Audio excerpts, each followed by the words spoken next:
কামাখ্যা 51 দেবী শক্তিপীঠের মধ্যে এক অন্যতম। এই মন্দির আদি শক্তির আরাধনার প্রতীক।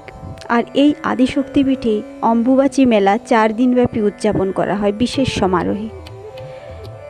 গুয়াহাটির আসামের গুয়াহাটি, ভারতবর্ষের আসামের গুয়াহাটি জেলায় অম্বুবাচী মেলা উদযাপন করা হয়। কামাখ্যা দেবী মন্দিরে এই মেলা অনুষ্ঠিত হয়। সাধারণত আষাঢ় মাসে বর্ষার সময় এই মেলা অনুষ্ঠিত হয়। এই মেলা তান্ত্রিক ফার্টিলিটি মেলা হিসেবেও জানা যায়। এই মেলার শুরুতে 3 দিন কামাখ্যা দেবী মন্দিরের দরজা বন্ধ থাকে। বিভিন্ন ফলের অফারিং করা হয়।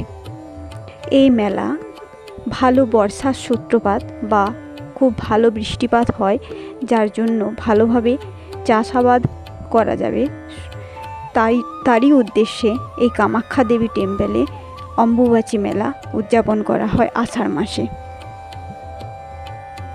Thank you for listening and watching this video. Have a good day to all of you.